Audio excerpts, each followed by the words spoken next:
Hey guys, welcome to the podcast Strikes Back. My name is George and you're listening to our weekly show Top 8, where we break down the biggest week's stories, newses, evers. Solid intro. Weeks' newses. And joining me today are the usual suspects, Connor Yep. and Benny. Hello. How's your week been, guys? What have you been watching? I was actually sick on Wednesday, so I ended up watching quite a few movies, but what stood out was Keanu. I actually really liked that film. Oh, that's the Key and Peele one, right? Key and Peele. I think it's the first movie that they've done. Yeah. I'm very interested to see that. You liked it? I did. I thought it was... That's on Netflix, right? Yeah.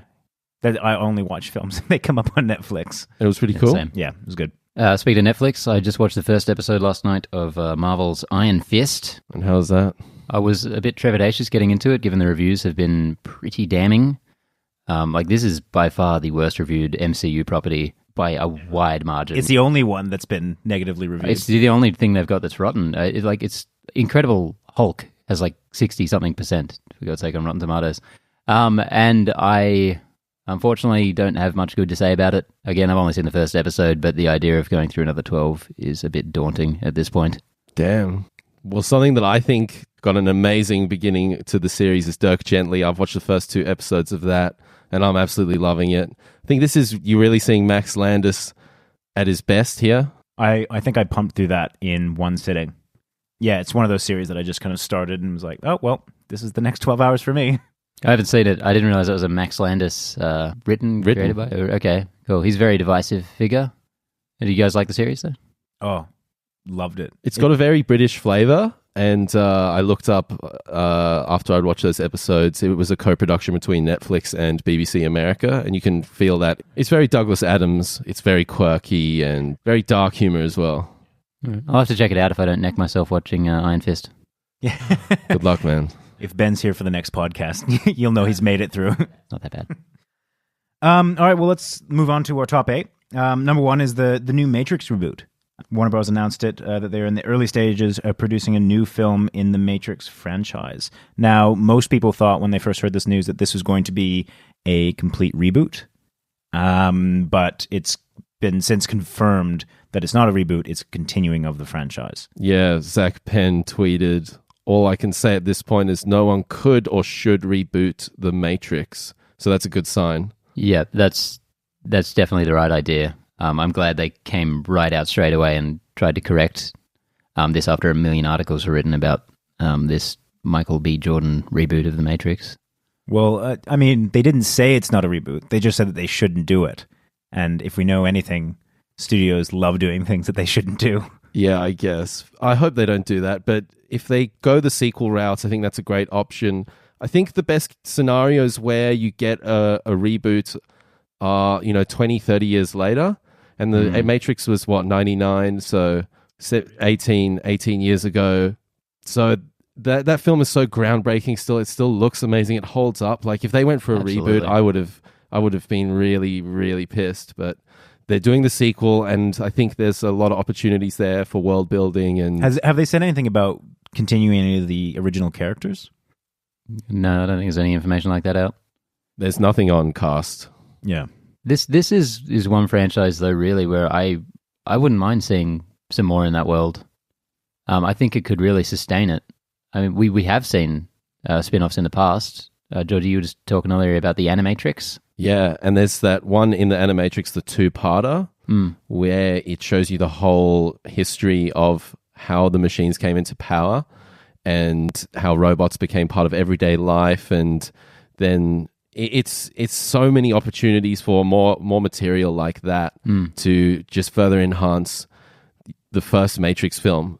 So what are the chances then this could maybe be a sequel?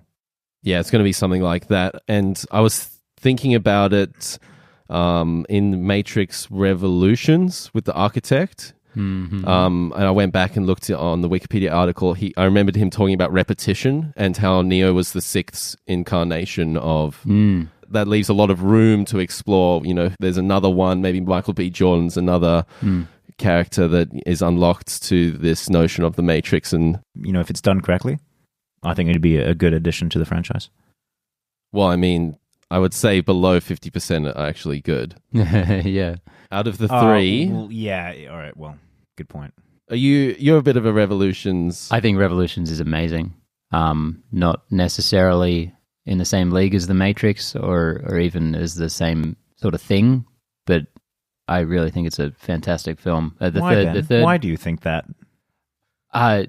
Just as a string of action set pieces, I think it is next level stunning. Like the truck chase on the highway, mind blowing. The scene in that staircase room with the albino guys, crazy. And even at the end when he's just like flying to save Trinity and the cars are all tornadoing behind him. God damn, like just such striking imagery. The third movie sucks though. But the one bit that doesn't hold up is his little Nintendo 64 battling all the other Neos. Oh, sorry, Agent Smiths. I love that too. Really? Yeah. I mean, when I think about that movie, that's what comes up. I love it because I love that seeing the history and evolution of computer-generated effects and how much The Matrix contributed to pushing the boundaries for what was achievable technically. But that particular bit, it doesn't... Compared to other stuff in the film, it looks so funny and they look rubbery and strange. I don't know. I'm into it. Like one Hugo Weaving is great. 50 is just... What a treat. So number 2 on our list is a Baby Driver trailer came out. I had heard nothing about this film. As per usual. As per usual, yeah. Just kind of wander through this world, happening on trailers. No, so this is the new Edgar Wright film, both written and directed by him. So it's going to be amazing. Yeah. Except The World's End. I revisited that and I wanted to love it. But that's the one out of his catalog that doesn't quite work for me. All of his other ones, Shaun of the Dead, Hot Fuzz, those are 2 of my absolute favorites. And I know you love Scott Pilgrim. I love it as well. Yeah. What an amazing film. And I didn't mind World's End. It's certainly not his best work, if you were to stack it up, but by no means a bad film.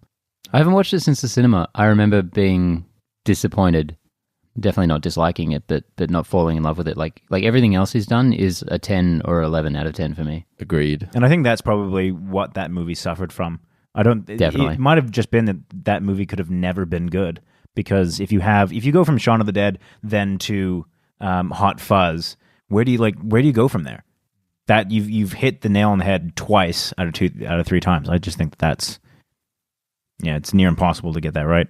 But it looks fun, doesn't it? It looks like Drive with driving.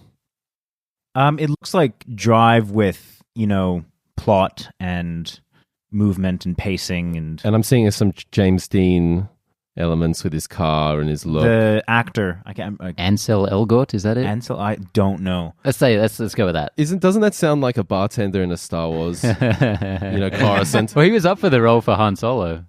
Actually. Yeah, he was actually. Yeah, he kind of looks like him in this movie. He's the actor that I go, oh, I know him from that thing. And that's the cancer movie. From the cancer movie. Well, yeah, I figured that out today. If they were going for that kind of driver stereotype that you see in a lot of films, but if they're going for something a little bit more quirky, then I can see that. Yeah, totally. I think this trailer looked pretty good. Then I watched the international trailer, which you guys haven't seen, I believe, and I thought that was really something else. Like that is actually feels like an edited coherent piece, and it really, really sold me on the movie much more than the other trailer. The other one definitely felt more like a teaser trailer to me. Yeah, well, it didn't give really anything away, apart from the fact that Kevin Spacey's in it, which is enough for me. I'll watch pretty much anything with him in it. Even that cat one that he brought out?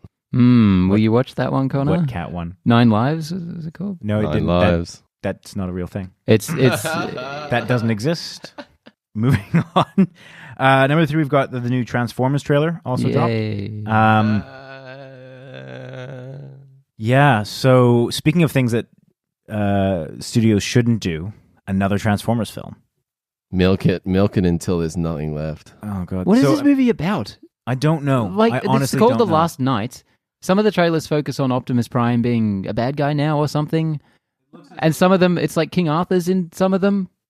Doesn't he go back to Nazi Germany as well? There's Nazi Germany in there. Have they gone back to it, or is that just like a throwback to... All these movies have, like, throughout time, there was some bullshit Transformers stuff going on, so I'm sure it's just going to be that again, but...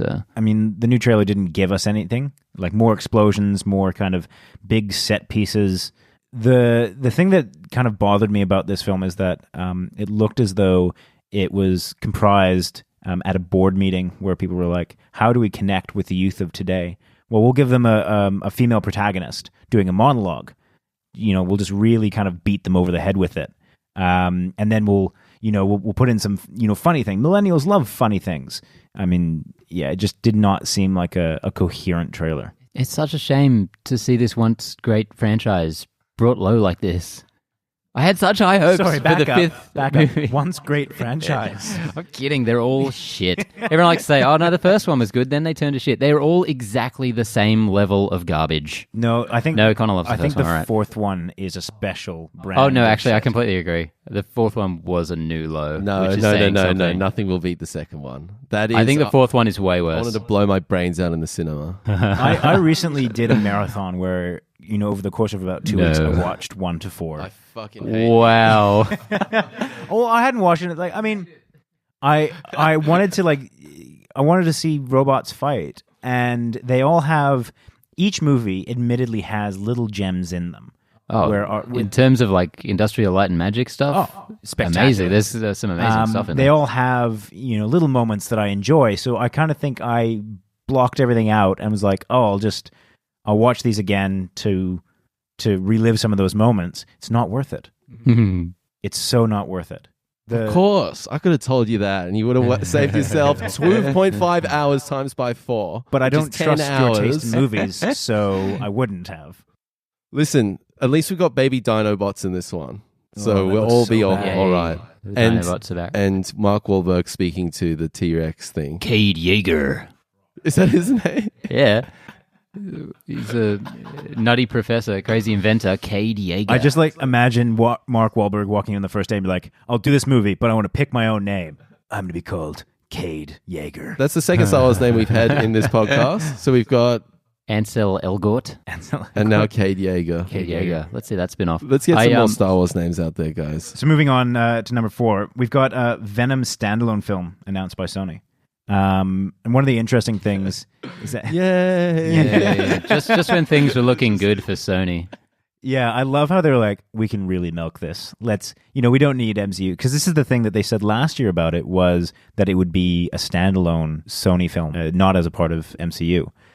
They'd really butchered the Spider-Man films. The first 3, the Raimi ones, I love, but even the third one, I like it compared to the other ones. Yeah, it's the worst out of those ones, but I don't mind it.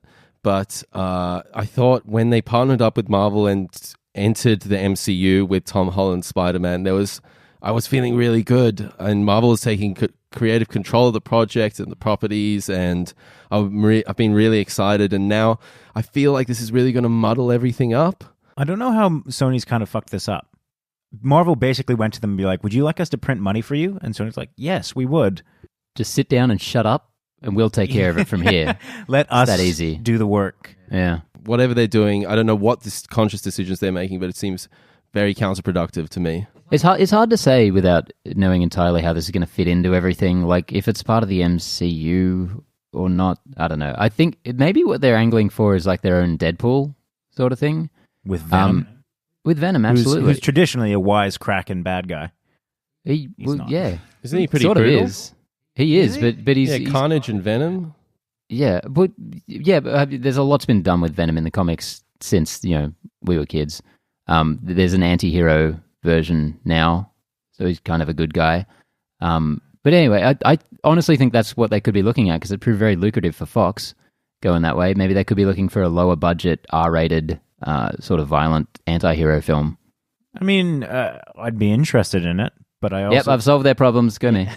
Get him in there. Yeah. But I feel like in 2 years' time, that might not be enough to make a good film anymore. I mean, we're kind of in that space where you have your Deadpools and your Logans that are kind of capitalizing on that R18, and this might be the start of films where studios are going, oh, I know how to make a good film. We'll just make it R18, and then that's the mistake. Yeah, if it's not creatively done, as in Deadpool needed to be presented that way, because in the past, when he hadn't been in Origins and whatnot, that character hadn't worked. And when he was done true to what he needs to be, which is that R-rated film, complete success. I feel like you could say exactly the same thing about Venom, though. In terms of him being put in a film and it was poorly handled, didn't work if they presented it differently. I mean, obviously there's the hurdle of how do you do Venom without Spider-Man, but... That's what I think. That's what I think is the problem with the Venom film is there enough to that character to have his own film, because he's always been a cool bad guy, one of the coolest bad guys to look and at. opposers of Spider-Man, and his form is really cool, his superpower is really cool, but beyond that, like, can he sustain his own film? That's where I see many problems coming towards Sony and this production. Have you guys ever seen the short film starring Ryan Quanten about Venom? I think it's called Ethics in Journalism or something. It's by the same guys I think who did Power/Rangers. Oh, that, I know you like, George. The dark sort of gritty one. Yeah. And they also did a Punisher short film starring Thomas Jane, who actually was in one of the Punisher movies, which was really, really cool. It almost redeemed that film. But anyway, it's a really cool little 15-minute or so film about Venom. You should check it out. It may give you some faith in what they could do with the character. Interesting. I like those little fan films where they have a bit of a production budget and they can execute something really interesting. And I really did like that Power Rangers one. They've got a release date for it, actually, isn't it? October in 2018. Yeah, so 18 months. They're really pumping forward ahead with this. And it'll be interesting to see how that if that spurs off an entirely new franchise with Sony. But yeah, I guess we'll have to wait and check that out. They'll fuck it up. I just hope they don't butcher what Marvel's doing. If they just do their thing and keep it unrelated, fine. But as Benny said earlier, get the hell off my lawn. So take us off MCU. There's a lot of news happening around DC at the moment. So DC is really circling directors for a number of upcoming projects. I think one of the more notable ones is Matthew Vaughn for Man of Steel 2. Good choice. I mean, is it? I think so. I have zero interest to see Man of Steel 2 at the moment. I mean, I really enjoyed Man of Steel 1. I know it wasn't a very popular film in terms of critics and stuff, but I did enjoy it, and I probably at that time would have wanted to see a second one. After the Batman vs Superman and Justice League and all this, you haven't seen Justice League yet, though. Well, but this whole kind of I can sit. Yeah. Oh my god! Maybe. Scoop, exclusive scoop. Professor X sees Justice League. I feel like, I mean, I know. All right, so I know what it's going to be like. It's going to be this dark, gritty shit that we saw in BVS. Is that a shorthand for it? Yes, BVS. Okay, sweet. Well done. It's the most unsure. I've never heard anyone refer to it like that, but I was just tired of saying Batman vs Superman. It's BVS DOJ, if you want to be respectful to the whole title. The whole title. I don't. Yeah. I Fair have enough. zero respect for that film. I think it's POS, actually. Is correct. But I know that these films are going to have the same tone and the same kind of feel to them. And by the time we get to Man of Steel 2, I'm just going to be exhausted of 3-hour dark and gritty films. Just not overly interested for that. But Matthew Vaughn tends to bring a light tone with him, though, to everything he does, I think. Especially with Kingsman, that has a really fun vibe. And that's obviously comes from the source material. But forgot about Kingsman. I love that movie. Yeah, so I think, and Kick-Ass as well, I thought that was amazing. The one that, I said he's a great choice, but the one film that I didn't enjoy of his was X-Men Last Stand. The X-Men First Class? Oh yeah, that one. First Class, Last Stand. Yeah. Those two in the middle I didn't like. And First Class, the Reboot prequel one, didn't do much for me. Yeah, that's interesting you say that. Most people seem to hold that up as the best X-Men film. Really? Yeah. I always thought... I don't know why. Days of Future Past has to be Days of Future Past, it is. And X2 as well. Like, that's a fan favorite. Maybe it's not the best, but people love that one and hold it in a high regard. Yeah. Yeah. First Class is certainly... And Apocalypse. I felt like I saw what they wanted to do with First Class. I kind of felt like that was a movie that they got halfway through the film and then just ran out of money and were like, fuck, and then just kind of finished it however they could. It was very rushed, and I think it turned out very well considering that. Because I don't know if you guys remember at the time, they were going through directors and just really trying to get that thing out on time. So I think it could have been a lot worse. But yeah, it's not amazing. No, not by any stretch of the imagination. But yeah, maybe Matthew Vaughn will make it a little bit lighter. I would give anything to see a good Superman movie. God damn it! I think that needs to freshen up because he didn't get enough screen time in Batman vs Superman, and that was one of the faults in the film. And it's the Man of Steel 1 for me is too brooding and contemplative, and there's some cool fight scenes and stuff, but if you rewatch it, it's pretty boring. It takes a while. It's the best movie in the DC EU. That's a scary statement. And very, it actually is, isn't it? Absolutely. Very reflective of the state of affairs. Yeah. If Matthew Vaughn's bringing levity to Superman, then I'm not sure what Mel Gibson will be taking to Suicide Squad 2. Because he's apparently in talks, or that there's some kind of rumor circling that he's attached to the film. That will be interesting. Listen, I think DC really need to let their directors leave them alone and let them do their thing. And if they bring on someone like Mel Gibson, he will have final edit, and I think that'll show to everyone that if he does get employed and chosen to be the director of Suicide Squad 2, that DC are giving the directors the freedom to do what they need to do. But I don't even think that it's a matter of giving the directors, because MCU directors are infamous for not having that much control, and those films don't turn out to be crap like these do. I'm not sure if they don't have control necessarily. I think there's obviously Feige steering the ship, and there's an end point to each film, and it needs to marry up. But I think the directors are given some leeway in the MCU, like quite a lot of leeway to sort of make their film that they want to make. They're getting more now, and I think the films are improving as a result, so that really should be sending the message to DC. But I think that's where DC fails, is that they don't have that one area. One area that they fail, yeah. Is that overarching kind of direction with the entire franchise. MCU has had a plan from pretty much day one about how they want to execute, and they've taken their time. That franchise has been around for what now? Almost 10 years. Almost 10 years? It's got to be like at least that.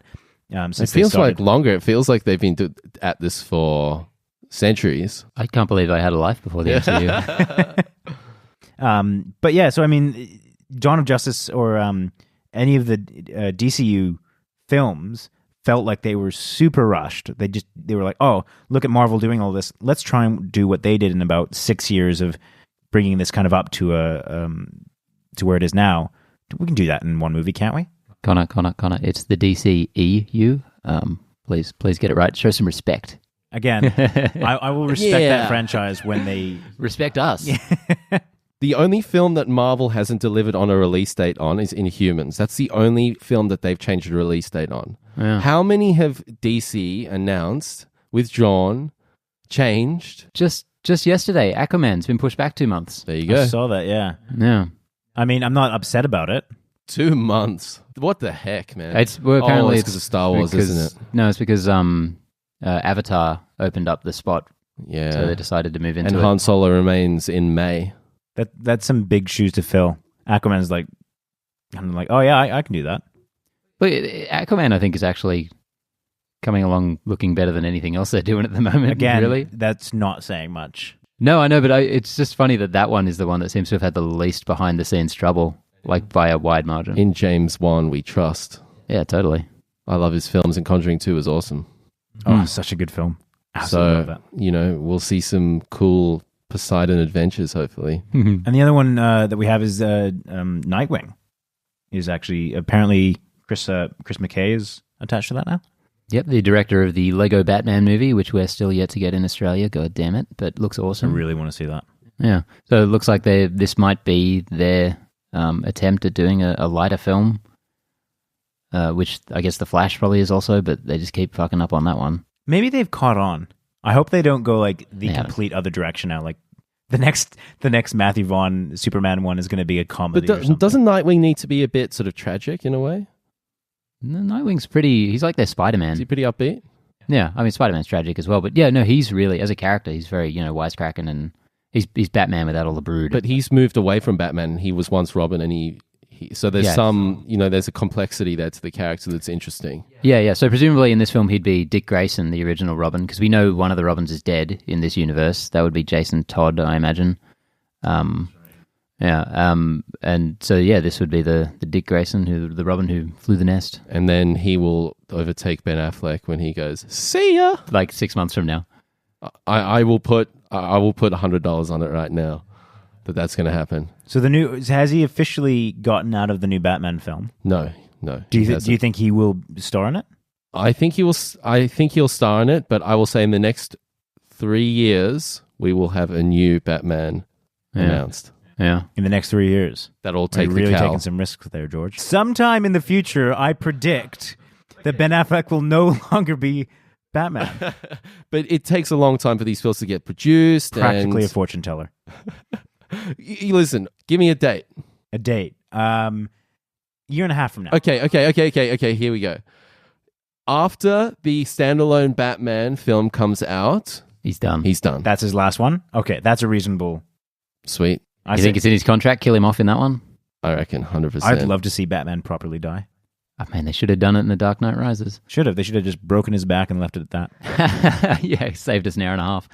Okay, here's another one. I'll put another $100 on. Nolan, I predict, will do another... they will revisit that character in like 30 years. And do like a Logan kind of thing. See, I don't know about that one. Logan kind of works because what's spectacular about him is that he is, his superpower is that he is very strong, that he regenerates, and he's kind of losing that, but he's still like an imposing character. 30 years later, Christian Bale is going to be a fucking elderly gentleman trying to I don't see that happening. He's gone up and down in body size, and his body is kind of all the different roles he's done over the years. The Machinist. I always thought that he was working himself pretty damn hard for those roles. Very dedicated guy. 30 years later for a Batman, just like for the character, is what are you going to do with that? Yeah, God, they've never done that story before, have they? Like an old man Batman coming back. No one wants to see that. No, Frank Miller's never done that before. No, I think there'll be a lot of interest in that because I don't think people's appetite for The Dark Knight Returns was really fed with what they tried to do with BVS because they were drawing on that story for that. Did that reflect in the final film though? I mean, he was older. Totally. Because he was older and he's sort of like getting back into it and being extra brutal and enough, shit. Yeah. I mean, I'm not saying they didn't bungle it horribly, but I think there could be room for Nolan to do. I mean, I don't like that book at all, and it's very strange. I don't know if they could do it with that version of that character, but who knows? I mean, they made it work with Logan, which doesn't really fit into continuity at all. I'd just be happy if they just killed Batman off entirely. He's the moneymaker for DC, man. Yeah, but see, what they would do is they just need to cast someone good in the role of Nightwing, and Dick Grayson in the comics, Nightwing, he does also become Batman eventually as well when Bruce Wayne dies. So JGL, kill off Affleck. Well, yeah, shame they already used that one because he would be perfect. Wouldn't he have been great? Yeah. All right, coming up is the story that I've wanted to talk about all day. Oh God, I don't think this is my episode. No. Ridley Scott thinks that Gladiator 2 could happen. He's been thinking a lot lately. He can think, and he thinks a lot of things are going to happen. Yeah, a lot of sequels. He's been mouthing off Blade Runner 2, this, that, and the other. He's getting very old. I think he's taking stock of his life. He's like, I need to get out as many sequels of my own movies as possible. Yeah, well, that quote from him the other day when he was like, "Oh, you don't want to be waiting 2 years in between installments." I'm like, yes, you do. I mean, not if you're 79 though. So that's what he's thinking. I think what he should have said is, "You can't wait 2 years." Not that you don't want to. Be like, I literally do not have the time to wait that long. Yeah. Well, all right. Look, to be honest, I would love to see the sequel to this film, and he's talking about it. It would be with Decimus what's his name? Decimus? Yeah, Maximus Decimus Meridius. You love this film, do you? Yeah. But he has to have a mechanism. He apparently has in his mind a mechanism for which he's going to bring him back. And I wanted to ask either of you guys. Actually, I'll ask George. What do you think should be the mechanism for him to come back? Do you have an idea? I think he should just wake up. Wake up. Just don't acknowledge the fact that he did just like the next chapter in his life. My God, George, it's almost as if you haven't actually seen the film. Because at the end of the film, right, he just goes to sleep. Yeah, that's exactly what happens. He turns off the light. So, to his great shame, George has actually not seen Gladiator. All right, I've seen bits and pieces on the TV over the years. Practically the same thing. Yeah, no, I really need to sit down and watch this film. It's been on my list for like 10 years. decade and a half. So, all right, well, so maybe someone that has actually seen the film. What would you like to see, Ben? I honestly can't tell you a single thing about this movie. I saw it about 10 years after it came out. What is wrong with both of you? I don't know, who It's cares, a great man? film. It's all right. It was fine, I guess. I don't know. It didn't do much for me. I think if they're actually going to bring him back, given how the trends are going now, I think it's going to be a prequel starring Russell Crowe being digitally de-aged. I would love to see that. Just You know they're going to do it. Russell Crowe, it'd have to be like 30 years younger. Because he's, aged another 15 years since it's come out. And a prequel would have to be, 10 years before that. I'd wanted to focus on him being 10 years old. And they de-aged Russell Crowe like in the first Captain America. It's not actually Russell Crowe. They've just used his face on an 11-year-old. That I would watch. Okay, so I just want to point this out. So this was an idea that was floated around, I think, sometime after the first one had come out. Reportedly, Nick Cave had a version that didn't go ahead. But I just want to read this to you, because this is amazing. Cave's version saw Maximus reincarnated by Roman gods to fight against the persecution of Christians before being transported to significant moments in history, including World War II, the Vietnam War, and the modern-day Pentagon. I'm not sure the modern-day Pentagon is a significant moment in history. That's just a place. America. I would pay so much money to see that film. That sounds like, okay, I haven't seen the film. That doesn't sound like it fits in with the tone and the feel of the first one. Because the first one doesn't have any sort of Roman gods, or it's very gritty and realistic, isn't it? Yeah, and it was boring. So fuck yeah, let's do that one. Nick Cave's awesome. He's worked on some amazing films. I think, I don't know what he was smoking when he came up with that, but I feel like he might have had some good ideas. Yeah, I'm not sure about that. It sounds like Gods of Egypt with some crazy time traveling. Maybe that's what it is. Apart from that, I don't know how Ridley plans on bringing him back. I mean, that's probably the one that you mentioned is probably the best one. He just wasn't actually dead. Just be like, I fooled you all. Yeah. Completely ruined the first movie. Oh, well. Moving on, number 7, we've got Girl with the Dragon Tattoo without Fincher. Without anyone, really. Yeah, I'm really sad about this one. Nothing against Fede Alvarez, who's been announced as the new director, who did Don't Breathe and the Evil Dead remake. But I really, really loved the Fincher Girl with the Dragon Tattoo American remake from 2011. I just remember that first opening scene, or that opening credit scene. The immigrant song bit, that was very cool. The trailer alone with that version of the song was amazing. Trent Reznor's score in that whole film. Trent Reznor and Atticus Ross, both two heroes of mine. Atticus who? It's all Trent, isn't it? I liked that. I thought it was less a Fincher, which is still better than 90% of what's out there. But I don't really like Fincher doing. I certainly don't like him doing remakes of other films, especially recent films. But he put his own flavor in there. Oh yeah, totally, and it was a lot better than the original, I thought. But yeah, I'd rather see him do other stuff than continue that franchise.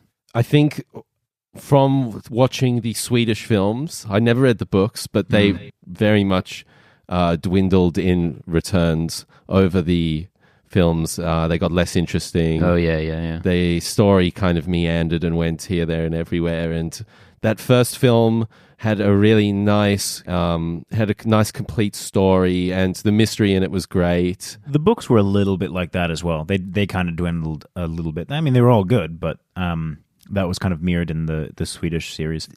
It kind of feels like it'll be an entirely new film. It doesn't even feel like a sequel because of just for the amount of time that's in between them. And they're doing the book that hasn't been filmed yet in Swedish or an American version either. The Girl in the Spider's Web, which I think was the one released post the author's death. Was the author dead? Yeah. Oh, shit. I didn't even know that. Yeah, he died a number of years ago, and I know absolutely nothing about this author. I've had a bad day. You don't know shit. Benny, thank you for keeping the ship Connor, afloat. you're thinking of Harry Potter. Silly. It's J.K. Rowling. The one female writer. The only other book that ever existed, Harry Potter. I'm actually rereading Harry Potter at the moment. God damn I'm not really holding out any hope for this one. I like the director, but this feels so straight to DVD. Doing a direct sequel and recasting it entirely. Straight to DVD that nobody buys DVDs anymore. Yeah, exactly. So there have been a couple names floated around for the main role. There's Scarlett Johansson and Natalie Portman. Yeah, bankable stars, and it's always thrown in the mix. And they're both great. I'm sure they could do it. I really like Scarlett Johansson, but I can't imagine her in this role. I also like Scarlett Johansson. Yeah. The whole thing about the book is that she's not kind of traditionally beautiful and kind of. All they got to do is shave her eyebrows. That's exactly what it takes. But totally, that's what they did with Rooney Mara. She's hot as fuck. But she's got a very like girl next door kind of look, and they really, whenever the producers saw her, they said this is not the girl for the role because she doesn't look right, and she did a complete transformation with makeup and her persona as well. So. Yeah. Well, after seeing Under the Skin, I think Scarlett could absolutely do it. She can do anything. Especially Ghost in the Shell. Hopefully, yeah. So finally, we have a Wonder Woman trailer.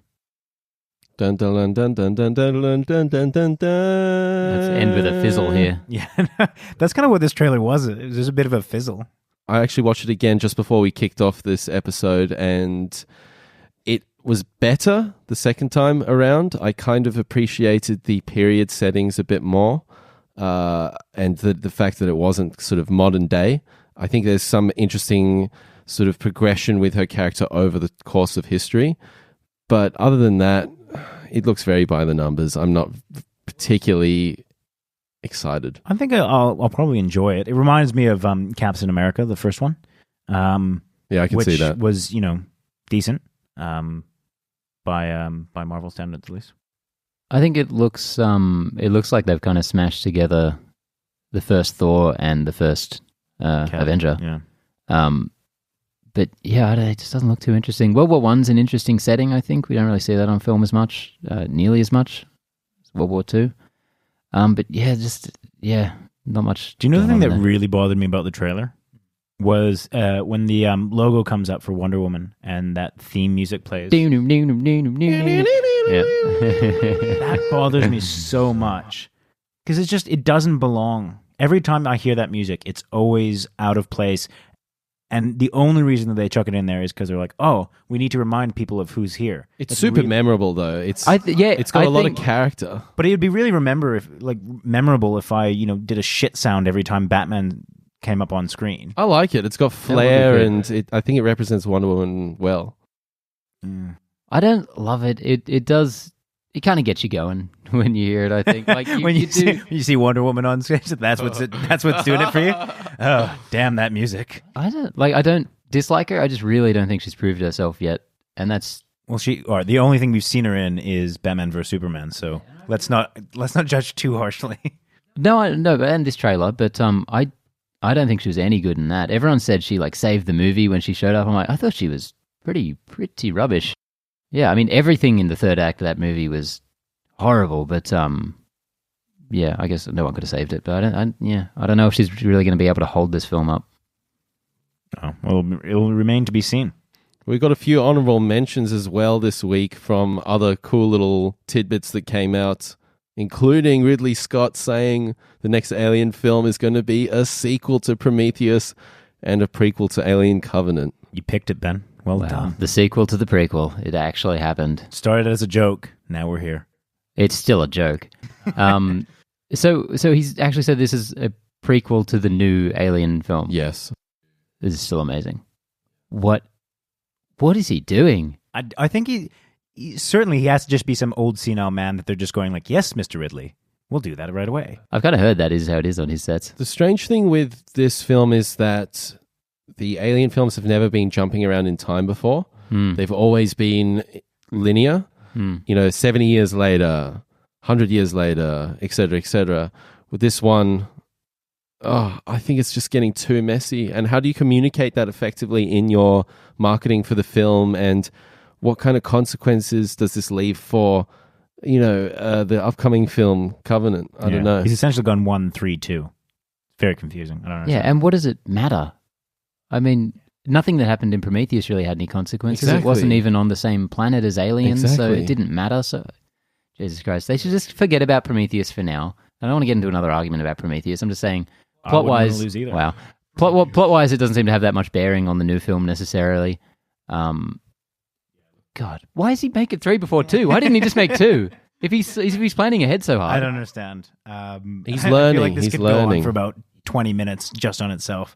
Yeah. The other honorable mention, Game of Thrones is only going to be 6 episodes. That came out. I mean, Very short season. it's a very short season. It's normally 8 or 10, right? It's been consistently 10, I believe, Every which season. I'm kind of upset about because I have this weird tradition where I'll watch all 10 in one day. I'll just take a Sunday off and wait until they're all out and just pump through them. Are the episode lengths themselves increased as well? Have we heard anything about that? Because No idea. HBO tends to do whatever they feel like as far as episode length. I wouldn't be surprised if we were seeing some hour 20 Potentially, it's episodes entirely for this. possible. But I think more details will come out later. And the other honorable mention is the new Pixar film Coco was released, or the trailer was released for that. From what it looks like, it just looks like a remake of The Book of Life, which I enjoyed. But nobody saw it, so it's kind of good that. Well, yeah, this will give get it a chance to be seen. Yeah, let's get a release so that everyone can see it. But yeah, apart from that, that's the news of the week. Yeah, another episode done. And this week we'll also have our Ghost in the Shell retro review from the Vault. And Connor and I went to see A Cure for Wellness, and we forgot to invite Ben, and we're in trouble. I was sitting at home all alone, just looking at the wall. I didn't know everyone was having fun without me. You're in the pub getting belted, we know. Yeah, that's true. So thanks so much for joining us, guys. Please subscribe. We're on iTunes. We're on YouTube. Signing out, guys. Thanks so much. Thank you. See ya.